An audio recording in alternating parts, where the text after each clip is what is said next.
E aí galera, tudo bem? Beleza? Dando aqui dessa vez a mais um vídeo do canal.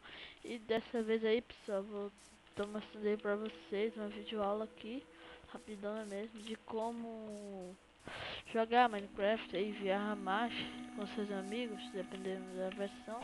Lembrando que a versão tem que ser igual ou 1.7.2 ou 1.7.4 que pega mesmo assim.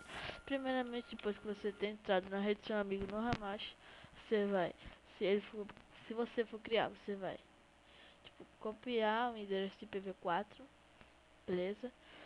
Aí você faz o seguinte, você aperta S que vai vir aqui em abrir para LAN.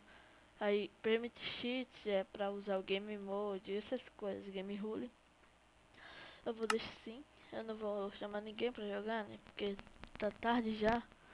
Aí tipo, não tem ninguém online aqui no Hamash, beleza?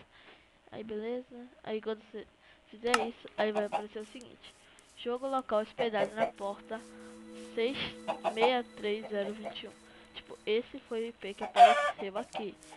Só que um de vocês pode ser que não esteja igual. Provavelmente não vai ter igual. Aí, tipo, você vai ir para ele onde ele estiver, por aqui. Tipo, aí você vai fazer assim, ó. Você vai, quando você ter copiado de seu endereço IPv4, você vai dar um Ctrl V. Calma aí, dá um Ctrl V, vai acrescentar dois pontos assim e vai fazer o seguinte, aí você vai pegar esse número, 63, esse número não, beleza? O número que apareceu aí pra vocês. No meu caso foi esse, vai botar 63021. Aí vai passar pra ele, aí depois você aperta Enter aí, onde você quiser, você envia a mensagem, aí é só ele copiar, dar um Ctrl C e entrar no mundo e você jogar de boa. Lembrando aí, galera, que se você, quando você sair, galera, ele não vai estar no mesmo mundo, você, tipo, você vai poder entrar no mundo, mas, tipo, você vai ter que fazer o mesmo processo e botar no negócio aqui, número, sei lá, algo assim, beleza? Então é isso, galera. Você aqui mesmo pra fazer esse vídeo, deu uma vontade aí, porque eu mesmo que tava na dúvida e fiz um vídeo, beleza?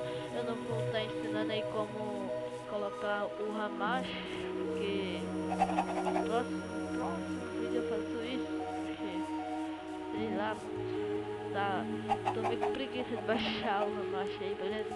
Então é isso, se gostou do vídeo, deixe o seu like e o seu favorito para ajudar na divulgação do vídeo, e é nóis. E não se esqueça de se inscrever aí no meu canal. Fui!